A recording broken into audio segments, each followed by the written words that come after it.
it is impossible for conservation of energy to be a law in any sense of the word law if it is only applicable to a particular point of view. In other words, we keep the field of view the same, the subject matter, but we change the point of view of the observer. This is general relativity, which is a theory, and yet it's a very useful theory, but conservation of energy is not a law. It's a hypothesis that is assumed only if you want to assume it for the purposes of analysis. Namely, it's predicated on the segregation, the isolation of a system of energy for the purposes of analysis, but only for that purpose. And that's why it's a mere hypothesis at best, but only selectively under certain circumstances in which time does not vary. It doesn't speed up, it doesn't slow down, it doesn't go backwards, it remains the same and in the forward direction. So if the observer should, in the observer's opinion, acknowledge or notice that time is shifting for the subject matter, the energy under observation, while from the point of view of the energy, no shift of time is taking place, then what's the truth of the reality of the matter? Because it's the same subject matter, the same energy, but a different point of view gives a different observation and a different conclusion. How relevant can conservation of energy be if it's valid from one point of view and it's not valid from another point of view, even though it's the same energy? Now, I'm not saying anything new in a sense because I've already said this, but not this way.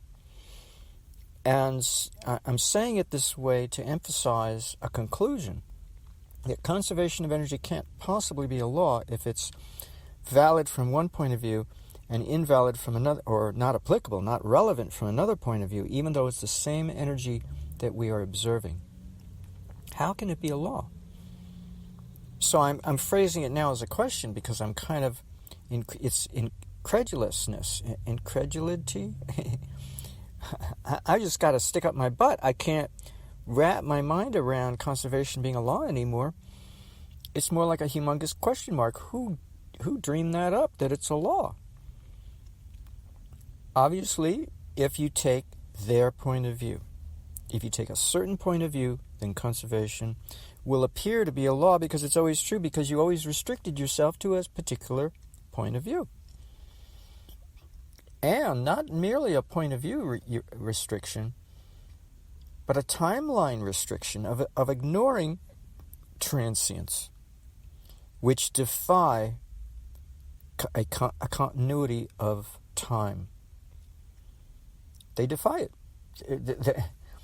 Without a doubt, without question, a transient does not possess a continuity of time. It possesses a shifting of time, which means they have nothing to do with conservation of energy. Oh yeah, but nobody cares about it because they don't possess a whole lot of power.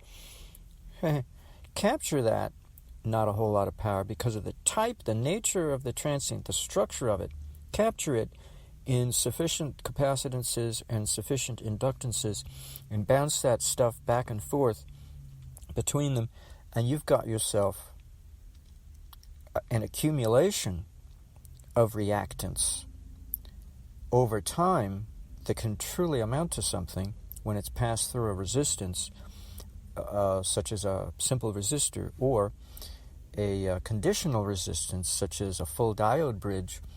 You can turn that stuff into energy. Far more than what you fed the situation, far more.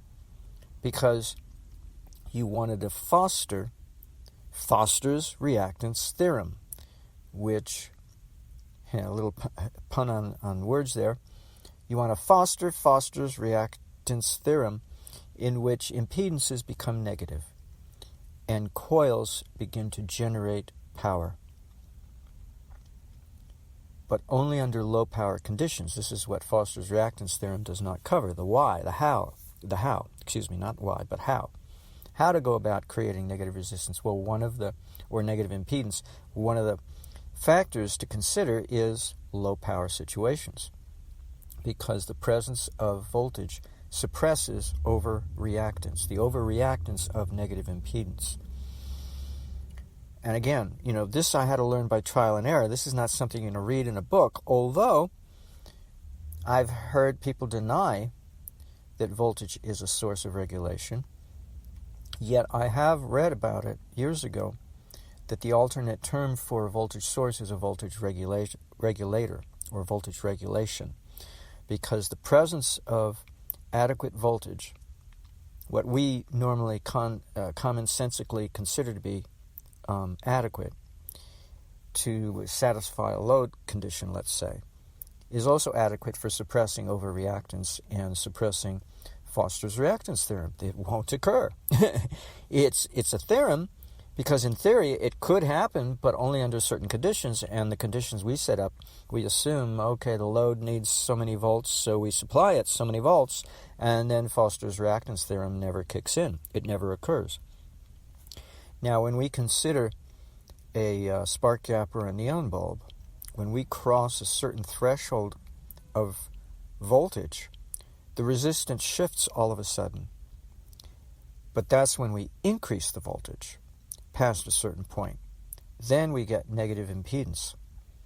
So you have to wonder, with that kind of training, that kind of emphasis on spark gaps and whatnot, similar, anything related to spark gaps, how could anybody conceive of doing the opposite and getting even far better results when the voltage is drastically reduced? Nobody in their right mind would think of it, consider that possibility. But what does it say in the I Ching? It says that if you go too far in one direction, you flip into the opposite. That means that if you take something extreme enough, it starts looking like it's opposing complementary extreme value. So if you take goodness far enough, if we follow that line of reasoning, it should be true that if we take goodness far enough, goodness begins to look like evil and vice versa. If you take evil far enough, evil starts to look like goodness. And not just look like it, but behave like it, smell like it, walk like it. It's a duck quacking. It's the same thing at that point. There's no difference between them. For all intents and purposes, the goodness becomes evil when it becomes extremely good. Now, why would that be? Because it's cruel to be extremely good when you're not accustomed to it. It's damn right cruel. And even if you're not too sudden about it, say you were gradual, okay, so you weren't being cruel in terms of suddenness, of increasing the extent of the extremity of goodness. But let's say you took a long time, then why would it still be evil? Because when goodness gets to be intense enough, you become God. You can do whatever you like. Isn't that what the nature of an outlaw means? You live outside the laws and conventions and social mores of a particular society. And you become an outcast, but you also become a criminal in the eyes of the herd who is following the pack of society. And you're breaking their rules of mediocrity is what you're breaking. Because now you're a god. They call you an outlaw, but you're a god because you have all this power and flexibility to do as you please. You live a lonely life, but so what? You got all this power, and nobody can take it away from you because you exercised your right to develop those powers. Now you're an outlaw. And yet, if you're evil enough, doesn't that not spur people to be even more good, to make up the difference? It emboldens them. It hearkens them to lead an even more goodly life than they ever did before, because they have to, in the face of all the evil that surrounds them and intensifies and targets them and persecutes them. Isn't that when spiritual branches of yoga sprout from nowhere, from out of thin air? That's what happened to a certain branch of yoga in Central America. It came out of nowhere because of the persecution that the conquistadors laid on top of the heads of the natives. And Carlos Castaneda writes about that, writes about how his master was part of a tradition that was only a few hundred years old. In the East, in India, the traditions of yoga masters goes back, nobody even knows how far back. They say it's timeless because it's an unbroken tradition. But the tradition of that came forth because of the persecution by the conquistadors was a circumstantial situation that created a temporary lineage of yoga masters who died out with the master who preceded Carlos Castaneda as the last one because it wasn't needed anymore. The Western civilization doesn't persecute the natives anymore, and Carlos is not considered. He was not considered by his master to be an embodiment of the tradition that he became a student of, because the master for some reason chose the wrong student who was not capable of living up to the standards of that yoga tradition that master was part of. I think his name was John Matus. Don Juan Matus was the name of his master, Matus, Matus. And he realized at some point that, oops, I made a mistake, Carlos. You're not the man for the job to replace me, but it's too late to go find somebody else. So it looks like it was just meant to be that this tradition of ours should die out, because it didn't have any branches. It just had that one trunk, and that was it, like a sapling, and that was it. And so Don Juan Matus was the last of his kind. And Carlos, being the journalistic mentality that he was, he wrote about it and documented it, because he was specializing in anthropology, specifically, the Central American societies and cultures. When he was going to UCLA, when he first met Don Juan Matus and became a part of his teaching, his school, and was schooled, but he wasn't an appropriate receiver. So he could not fully embody what he was teaching, what he was being taught, excuse me. He absorbed as much as he could, and he talked about everything else when he was able to remember it. He wrote a lot of books, and each book is a therapy, a lesson like an onion skin in peeling away the memories, because when his master crossed over to the other dimension, or whatever, for lack of a better word, and took all of his associates with him, Carlos was left with his associates, incapable of leading the flock. And it took him years and he forgot everything. And it took him years, year by year, he slowly remembered the things that he was taught, and then he wrote about it to record what he remembered that he had so promptly forgotten it all. So he definitely wasn't an appropriate student. Anyway, I bring that up for a very good reason, because it's a good example. But I did get off on a side note, and I forgot where I started. Oh, yes, extremes. Well, no, it has to do with energy. Why? Why did I start this recording? Oh, yes, conservation. Yes, how can it? So that question still remains unanswered in my mind. If you can answer it, chime right in. But I can't see how it can be a law if it's not true for all points of view, assuming that the field of view of the subject matter remains the same. If we only vary the point of view and keep the field of view the same, the object under observation, the energy under observation, if we keep that the same, should we not all agree to the same? Isn't that what science is? Replicatable observation. But because of general relativity, no. Science goes out the window. The whole point of science was to replicate observation. Somebody does an experiment, you do the same experiment, and you get the same results. Oops, no, you don't. Because you don't have the same point of view. And there is a phrase in the Vedas that describes this situation. So actually, it's very appropriate. I can't remember the whole thing in Sanskrit. I can only remember the first few words, but I can remember most of the English translation. The Sanskrit goes, Richo akshare, Richo akshare parame vyoman. And then it goes on and on and on. Basically, what it says is knowledge is structured in consciousness. Knowledge is different in different states of consciousness. I forgot the third point. But anyway, the second half, that's the first half. The second half goes on to say, he who is not open to this reality, what can these laws of nature do for him? Absolutely zip. But he who is open to it is firmly established in it. So if what I'm saying means nothing to you, yeah, because it has nothing to do with you.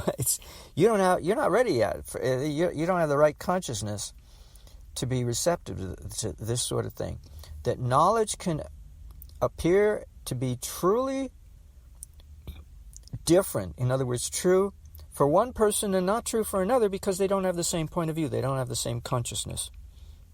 So how can they possibly agree on anything? Even though the experiment was performed and yet the observation is different.